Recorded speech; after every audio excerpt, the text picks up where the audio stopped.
अस्सलाम वालेकुम स्टूडेंट्स, उम्मीद करती हूँ आप सब बिल्कुल खैरियत से होंगे। स्टूडेंट्स, अगर आप चैनल पे न्यू हैं तो प्लीज़ चैनल को सब्सक्राइब कीजिएगा, वीडियो को लाइक कीजिएगा और शेयर भी ज़रूर कीजिएगा, ठीक है। स्टूडेंट्स, इस चैनल पे जो है वो आपको वो तमाम चीज़ें मिलेंगी जो आपके पेपर के हिसाब से आपके लिए जो बेनिफिट होंगी। और अगर आपको कुछ भी चाहिए, फाइनल टर्म प्रिपरेशन वीडियो चाहिए या फाइनल टर्म के जो करंट पेपर्स विश्लेषण चाहिए किसी भी बुक के, तो आप मुझे कमेंट बॉक्स में ज़रूर बताइएगा। इंशाल्लाह मैं आपको जो है वो प्रोवाइड करने की फुल कोशिश करूँगी, ठीक है। चलें स्टूडेंट्स, हमारे पास जो है वो इको 603 की मुझे किसी स्टूडेंट्स ने जो है वो जीडीपी सेंड की थी कि आप मैम इसका जो है वो आप प्लीज़ सोल्यूशन जो है वो प्रोवाइड कर दें। तो आज चले हम जो है वो इको 603 की जो है वो जीडीपी को देखते हैं। सबसे पहले जो हमारे पास गिवन चीज़ है, स्टेटमेंट, वो क्या है। वो कहते हैं कि Pakistan domestic electronics industry is facing tough competition from cheaper imported electronic components. तो कहते हैं कि जो पाकिस्तान की जो डोमेस्टिक इलेक्ट्रॉनिक इंडस्ट्री है, डोमेस्टिक मीन होता है जो घरेलू सनतों की जो होती है, ठीक है। वो कहते हैं जो घरेलू हमारी जो इलेक्ट्रॉनिक्स की इंडस्ट्री है उसको बहुत ज़्यादा जो है वो मुश्किलात का सामना करना पड़ रहा है।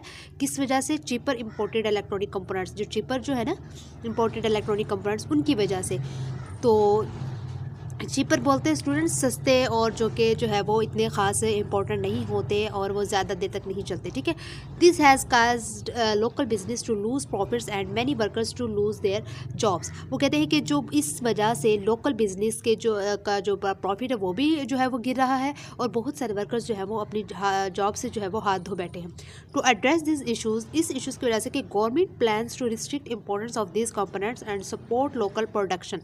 वो कहते हैं कि जो गवर्नमेंट ने एक प्लान्स बनाया कि रिस्ट्रिक्शंस जो है वो अप्लाई करने के लिए जो है वो एक प्लान बनाया कि इन इंपोर्ट्स पर जो है वो, इन कंपोनेंट्स पर जो है वो जो लोकल प्रोडक्शन है उनको हमने सपोर्ट करना है, और ये जो जिनकी वजह से हमारी इंडस्ट्री को या हमारे बिजनेस को जो है वो प्रॉफिट लॉस हो रहा है, वर्कर्स जो है वो जॉब से हाथ धो बैठ रहे हैं, उस पर जो है वो रिस्ट्रिक्शंस अप्लाई किए जाएंगे, ठीक है। इसके बाद जो है वो कहते हैं स्टेबलाइज प्राइसेस। उन्होंने कहा है कि गवर्नमेंट ने यही कहा है कि मतलब वो एक तो वो लोकल प्रोडक्शन को सपोर्ट करेंगे, दूसरा प्राइसेस को स्टेबलाइज करेंगे, और फिर जो है वो इस तरह जॉब्स जो है वो प्रोटेक्ट हो जाएंगी, ठीक है। The government is considering two options, OPT का मतलब होता है ऑप्शंस, ठीक है, यानी चूज़ करना। Any of these two policy options, जो गवर्नमेंट है वो जो है वो दो ऑप्शंस, दो यानी जो दो पॉलिसी हैं उनको चूज़ करने की चूज़ करेगी। एक तो इम्पोर्ट कोटा एंड एक इम्पोर्ट टैरिफ, ठीक है, इन दो को चूज़ करेगी। तो टू रिस्ट्रिक्ट इंपोर्ट्स को पर जो है वो रिस्ट्रिक्ट अप्लाई करने के लिए दो इंपोर्ट को जो है वो अप्लाई करेगी। एक कोटा इंपोर्ट है, दूसरा टैरिफ इंपोर्ट है। वो कहते हैं both measures differ in their implementation and effects. वो कहते हैं ये जो दोनों, इन दोनों की मेजर जो है वो डिफरेंट होगी एक दूसरे से, और इनका इफेक्ट भी जो है वो इम्प्लीमेंटेशन होगा। सो रिक्वायरमेंट्स हमारे पास क्या है स्टूडेंट्स, वो ये है कि being a student of economics के स्टूडेंट्स होने के नाते सजेस्ट करना आपने कि which one measure is better to precisely restrict imports and explain why. वो कहते हैं कि आपने इकोनॉमिक्स के स्टूडेंट्स होने के नाते आपने बताना है कि कौन सी इंपोर्ट्स जो है, एक टैरिफ है आपके पास, ठीक है, जो हुकूमत जो अप्लाई करेगी, एक टैरिफ है, और दूसरा हमारे पास कौन सा है, कोटा है, ठीक है।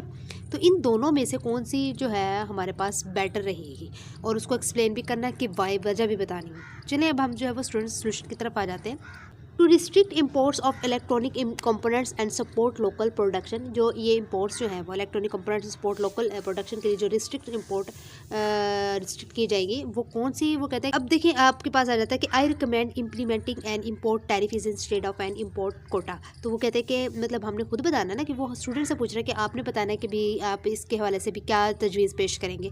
तो हम बताएंगे कि हम जो है वो रिकमेंड करेंगे, यानी हम जो है वो सजेस्ट ये करेंगे कि जो इम्पोर्ट टैरिफ है उसको सिलेक्ट किया जाए बजाय इंपोर्ट कोटा के, ठीक है।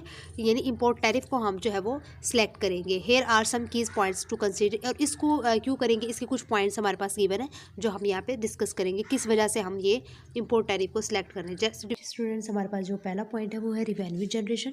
इसमें क्या होता है कि an import tariff generates revenue for the government. जो इम्पोर्ट टैरिफ है उससे हमारे पास जो है वो गवर्नमेंट का रिवेन्यू जनरेट होगा, और which can be use to support local industry, जिसकी वजह से जब हमारे पास गवर्नमेंट का रिवेन्यू जनरेट हो जाएगा तो गवर्नमेंट ऑटोमेटिकली जो है वो लोकल इंडस्ट्रीज़ को सपोर्ट कर सकती है।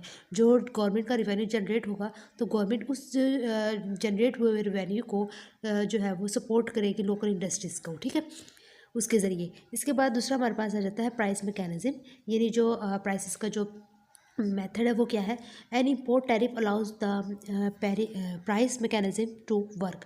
जो इम्पोर्ट टैरिफ है वो अलाउ कर देगी प्राइस मैकेनिज्म को काम के लिए। सो increasing the price of imported goods and making them less competitive with local products.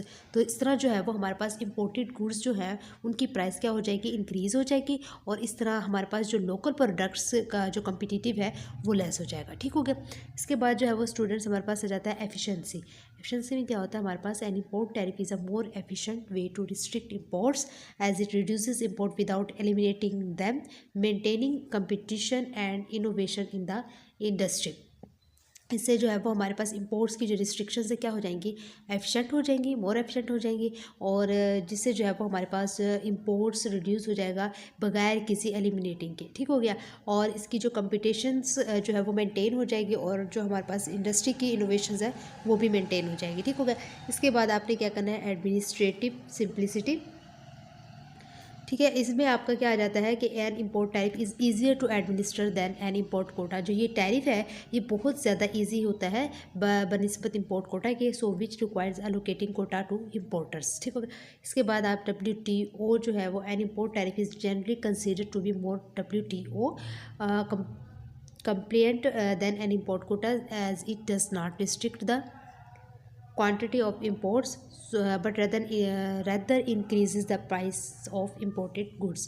ठीक हो गया। खैर आपके लिए कॉन्सेप्ट क्लियर करने की इतनी ज़रूरत तो नहीं है, इसलिए जो है वो मैं इतना ज़्यादा नहीं करवा रही, क्योंकि आपको जस्ट सोल्यूशन चाहिए और करेक्ट चाहिए। इंशाल्लाह आपको इससे जो है वो फुल मार्क्स आ जाएंगे। सो इसके बाद इंक्लूजन हमारे पास आ जाता है। इम्पोर्ट टैरिफ जो है वो बेटर होगी हमारे पास, better measure to precisely restrict imports of electronic components के लिए, जो कि हमारे पास गिवन चीज़ थी कि हमारे पास कौन सी चीज़ यानी कौन सा जो है वो इम्पोर्ट हमारे लिए बेटर होगा, तो वो हमने बता दिया है कि इम्पोर्ट टैरिफ होगा। ठीक हो गया। एज इट इससे क्या होगा, हमारे पास जो रेवेन्यू जनरेट होता है, हमारे प्राइस मैकेनिज्म को जो है वो अलाउ किया जाता है, और हमारे पास जो है वो उसका वर्क एफिशिएंट मोर एफिशिएंट हो जाती है। ये एडमिनिस्ट्रेटिवली सिंपलर है एंड WTO कंप्लिएंट है। जिस स्टूडेंट्स ये जो था आपका सोल्यूशन था। आई होप सो आपको वीडियो पसंद आई हो कि प्लीज़ कमेंट में ज़रूर बताइएगा। Thank you so much and अल्लाह हाफिज़।